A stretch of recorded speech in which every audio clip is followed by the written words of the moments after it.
ಸೌಂದರ್ಯ ಅವರ ನಿರ್ಮಾಣದ ಧಾರಾವಾಹಿ ಬ್ಯಾನರ್ ಅವ್ರದ್ದು. ಅವ್ರು ಬಂದಿದ್ರ ಇಲ್ಲಿಗೆ? 2 ಸಾರಿ ಬಂದಿದ್ರು. ಸೌಂದರ್ಯ ಅವರು ಇಲ್ಲಿ 2 ಸಾರಿ ಈ ಎಲೆಕ್ಟ್ರಿಕ್ ಮುಚ್ಚಕ್ಕೆಲ್ಲ ಏನ್ ಮಾಡೋರು? ಅಲ್ಲಿ ಬೋರ್ಡ್ ಕಾಣೋದು ಅವು ಕಾಣೋದಕ್ಕೆಲ್ಲ ಇದು ಮಾಡ್ಬಿಡೋರು. ಏನ್ ಮಾಡೋರು? ಈ ಇದು ಬಟ್ಟೆಗಳು ಹಾಕೋರು ವೈಟು, ಆಮೇಲೆ ಈ ಇದು ಬರ್ತದಲ್ಲ ಪುಟ್ಟಿಗಳು ಹಾಕೋರು ಮೀಟರ್ ಬೋರ್ಡ್ಗೆ ಮಕ್ರಿ ಹಾಕ್ಬಿಡೋರು. ಗಿರೀಶ್ ಅವರು ಆವಾಗ ನನಗೆ ನೆನಪಿದೆ, ಹುಡುಕೊಂಡು ಹೋಗಿದ್ರು. ಅಗ್ರಹಾರ ಬೇಕು ಮತ್ತೆ ಎಲೆಕ್ಟ್ರಿಕ್ ಕಂಬಗಳಿರ್ಬೋದು. 40ರ ಕಥೆ ಅಲ್ವಾ, ಅಲ್ಲಿ ಎಲೆಕ್ಟ್ರಿಸಿಟಿ ಎಲ್ಲಿತ್ತು ದೇಶದಾದ್ಯಂತ ಇರಲಿಲ್ಲ, ಅದರಲ್ಲೂ ಹಳ್ಳಿಗಳಲ್ಲಿ ಇರಲೇ ಇಲ್ವಲ್ಲ. ಸೊ ಹಾಗಾಗಿ ಎಲೆಕ್ಟ್ರಿಕ್ ಕಂಬಗಳಿರಬಾರ್ದು, ಟಾರ್ ರಸ್ತೆಗಳಿರಬಾರ್ದು, ಎತ್ತಿನ ಗಾಡಿ ಓಡಾಡೋ ಥರ ಇರಬೇಕು. ಅದ್ರ ಜೊತೆಗೆ ಒಂದು ಸಣ್ಣದೊಂದು ತೊರೆಯೋ ನದಿಯೋ ಆ ಥರದ್ದು, ಹೀಗೆ ಒಂದು ಸುಂದರವಾದ ಹಳ್ಳಿ. ಅಂದರೆ ಕಥೆಗಳಲ್ಲಿ ಹೇಗೆ ಹಳ್ಳಿಗಳನ್ನು ಸುಂದರವಾಗಿ ವರ್ಣಿಸ್ತಾರೆ ಆ ರೀತಿಯಾದ ಹಸಿರು ಇರಬೇಕು. ಈ ರೀತಿಯಾದ ಒಂದು ಜಾಗವನ್ನು ಅವರು ಹುಡುಕ್ತಾ ಇದ್ರು.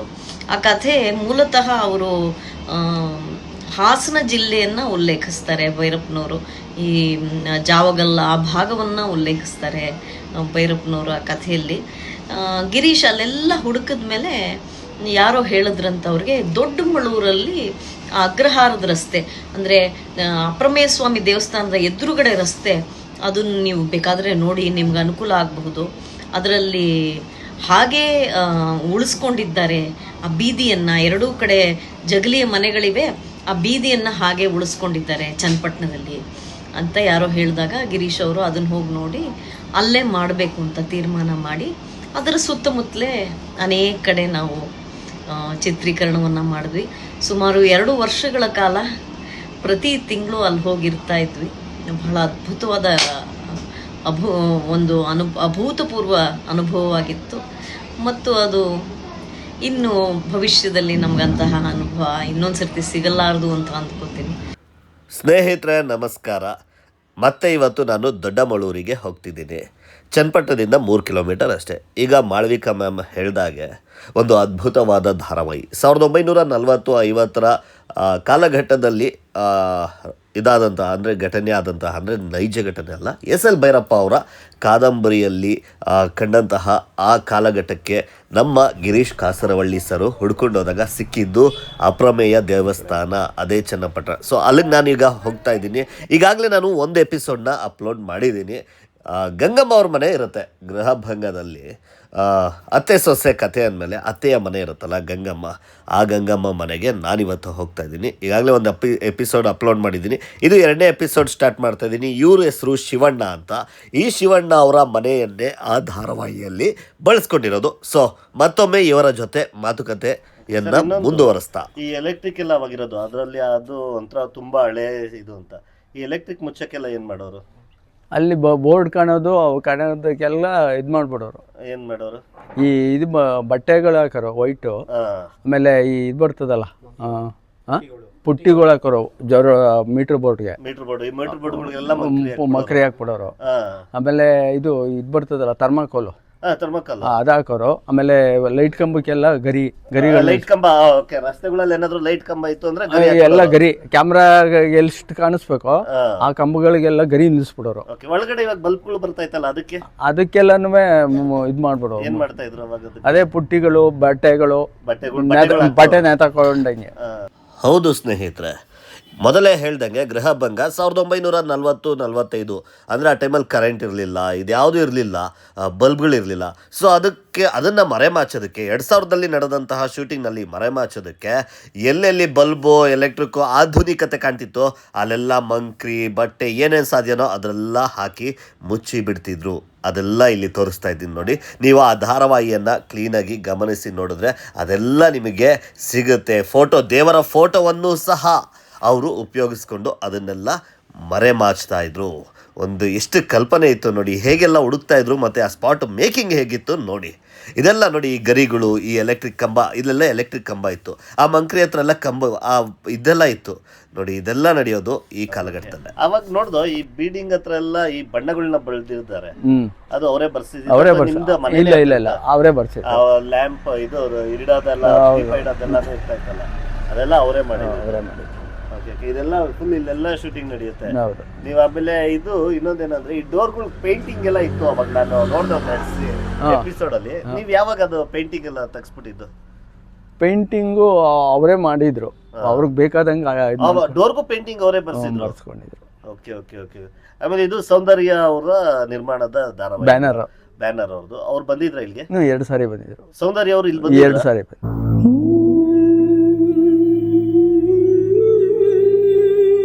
Okay okay. ಅವ್ರು ಬಂದು ಏನ್ ಮಾಡಿದ್ರು ಇಲ್ಲಿ? ಬಂದಿದ್ರು ಅಂದ್ರೆ ಇವ್ರಿಗೆ ಯಾವ ತರ ಇದ್ ಮಾಡ್ತಾರೆ, ಅವ್ರಿಗೆ ಏನಾದ್ರು ಬೇಕಾದ್ರೆ ಇದ್ ಕೊಡೋರು, ಸಜೆಷನ್ ಕೊಡೋರು. ನಿಮ್ಮನೆಲ್ಲ ಉಳ್ಕೊಂಡಿದ್ರ?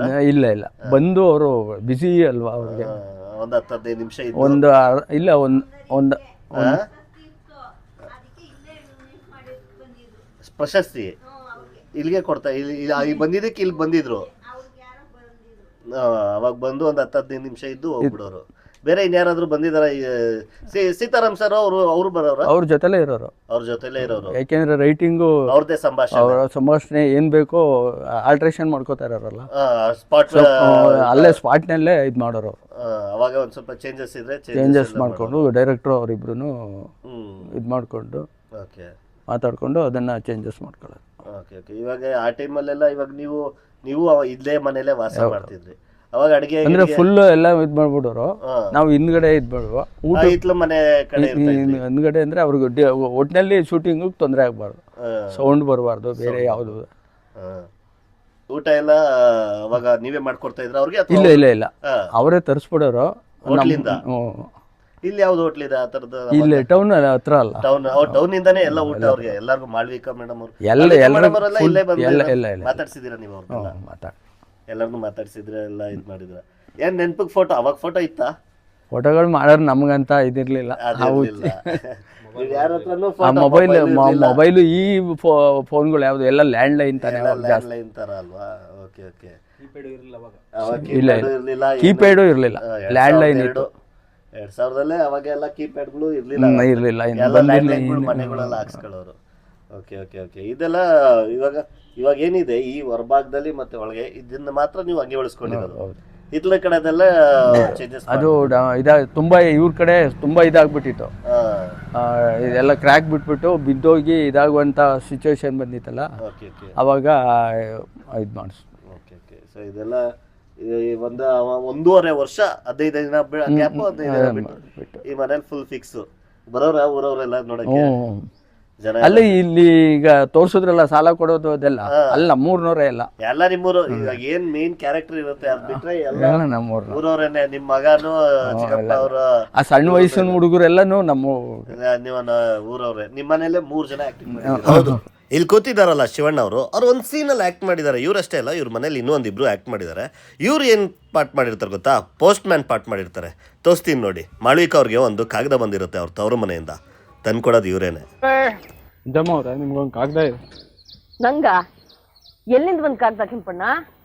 ಸರ್ ಇವಾಗ ಯಾರಾದ್ರೂ ಅಕಸ್ಮಾತ್ ಇವಾಗ ಈ ತರ ಮನೆ ಗೃಹ ಭಂಗ ಮನೆ ನೋಡ್ಬೇಕು ಅಂತ ಬಂದ್ರೆ ನೋಡ್ಕೊಂಡು ಹೋಗ್ಬೋದು. ಅದಕ್ಕೆ ತುಂಬಾ ಜನ ಆಗ್ಬಿಡ್ತಾರ. ಆಮೇಲೆ ಅಕಸ್ಮಾತ್ ಒಬ್ರಿಗೂ ಹೋದ್ರೆ ಅಲ್ಲ ಬಂದಿದ್ದಾರೆ ಬಿಡಿ. ವಸ್ತ್ರಲ್ಲಿ ಶೂಟಿಂಗ್ ತೆಗಿತಾ ಇದಾದ್ಮೇಲೆ ಅದು ಇದು ಹೋಗ್ತಾ ಎಪಿಸೋಡ್ಗಳು ಹೋದಂಗೆಲ್ಲ ಬಂದು ಜನ ನೋಡ್ಬೋದು. ರೀಲ್ಸ್ ಮಾಡೋರು ತುಂಬಾ ಆಗ್ಬಿಡ್ತಾರೆ ನೆಕ್ಸ್ಟ್. ಆದ್ರೆ ಬಂದು ಇವಾಗ ದೇವಸ್ಥಾನದಿಂದ ಹೆಂಗ್ ಬರೋದಲ್ಲಿಗೆ ಇಲ್ಲಿ ಬಂದು ಹೌದು, ಚನ್ನಪಟ್ಟಣಕ್ಕೆ ಬಂದು ಅಲ್ಲಿ ಅಪ್ರಮೇಯ ದೇವಸ್ಥಾನ ಅಂತ ಇದೆ. 3 ಕಿಲೋಮೀಟರ್ ಚನ್ನಪಟ್ಟಣ ಸಿಟಿಯಿಂದ, ಬಸ್ ಸ್ಟಾಪಿಂದ. ಅಲ್ಲಿ ಬಂದು ಎಡಗಡಿಗೆ ಹೋದರೆ ಅಂದರೆ ದೇವಸ್ಥಾನದ ಬಲಗಡೆ ಭಾಗ, ಇವಾಗ ಇಲ್ಲಿ ಮಂಟಪ ಇದೆಯಲ್ಲ, ಅಲ್ಲೊಂದು ಸಂದಿ ಇದೆ. ಆ ಸಂದಿಯಿಂದ ಹೋದರೆ ಆ ಬೀದಿ ಸಿಗುತ್ತೆ. ಆ ಬೀದಿಲಿ ಸಿಗೋದೆ ಈ ಮನೆ. ಈ ಮನೆಯ ಓನರ್ ಶಿವಣ್ಣ ಅವರು. ನೀವೆಲ್ಲ ಹೋಗಿ ನೋಡ್ಬೋದು ಅಂತ ನಾನು ಕೇಳಿದಾಗಲೂ ಹೇಳಿದ್ದಾರೆ. ಸೊ ಒಮ್ಮೆ ಚನ್ನಪಟ್ಟಣ ಸೈಡ್ ಹೋದರೆ ಈ ಮನೆಗೆ ಹೋಗಿ ಭೇಟಿ ಮಾಡೋದು. ಹಾಗೆ ಗೃಹಭಂಗ ಸೀರಿಯಲ್ ನೋಡಿ ಫಸ್ಟು, ಅದು ನೋಡಿಬಿಟ್ಟು ಈ ಮನೆಗೆ ಬನ್ನಿ. ತುಂಬ ನಿಮಗೆ ಖುಷಿ ಆಗುತ್ತೆ.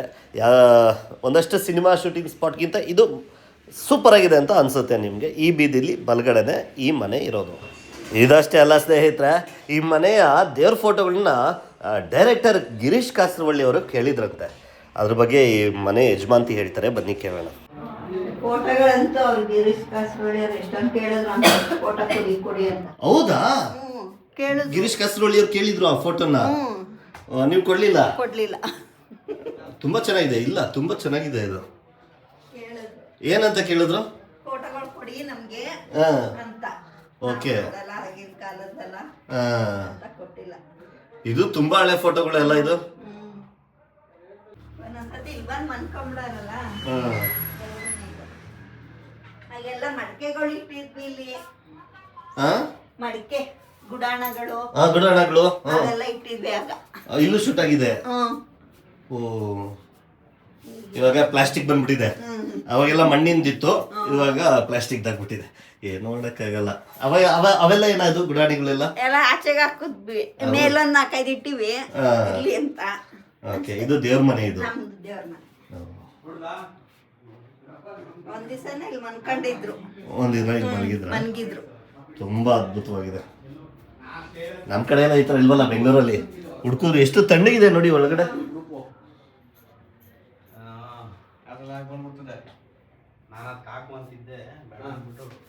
ಸರ್ ಯಾರಾದ್ರೂ ಬಂದಿದಾರ ಹಿಂಗ ಹುಡ್ಕೊಂಡು? ಯಾರಾದ್ರೂ ಇದಾದ್ಮೇಲೆ?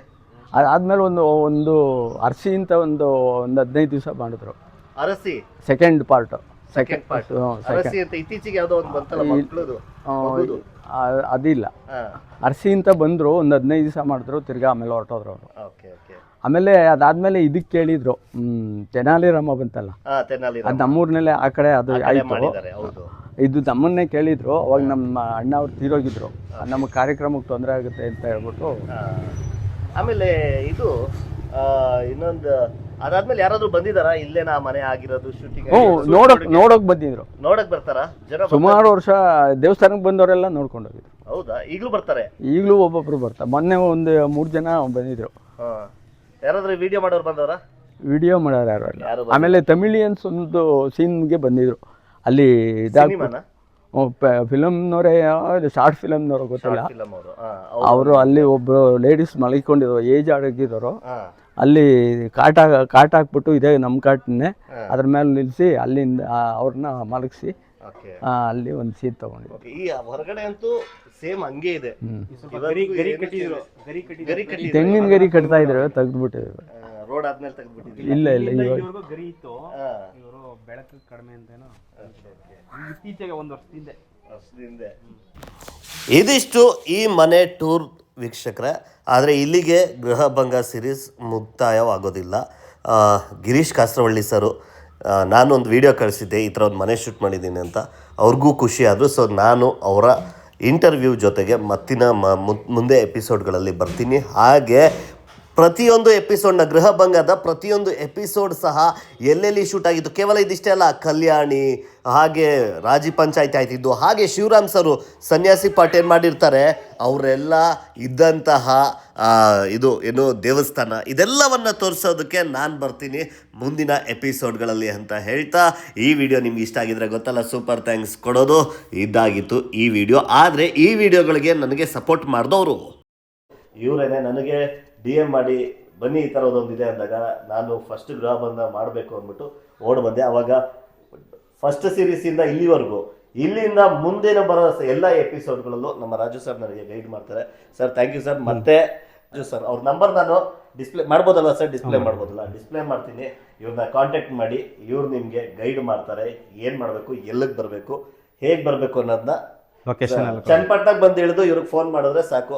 ಒಂದ್ ಸ್ವಲ್ಪ ಮುಂಚೆನೆ ಫೋನ್ ಮಾಡ್ಕೊಳ್ಳಿ, ಫ್ರೀ ಇದಾರೋ ಇಲ್ವೋ ಅಂತ ನೋಡ್ಕೊಂಡು ಬನ್ನಿ ಹೇಳ್ತಾ ಈ ಎಪಿಸೋಡ್ ನ ಮುಗಿಸ್ತಾ ಇದ್ದೀನಿ. ಬಟ್ ಈ ಸೀರೀಸ್ ನ ಗೃಹಭಂಗ ಎಪಿಸೋಡ್ ನ ಮುಂದಿನ ಎಪಿಸೋಡ್ ಮತ್ತೊಂದು ಎಪಿಸೋಡ್ ಜೊತೆ ನಿಮ್ ಜೊತೆ ಸಿಗ್ತೀನಿ ಅಂತ ಹೇಳ್ತಾ ಈ ವಿಡಿಯೋನ ಎಂಡ್ ಮಾಡ್ತಾ ಇದ್ದೀನಿ. Thank you very much.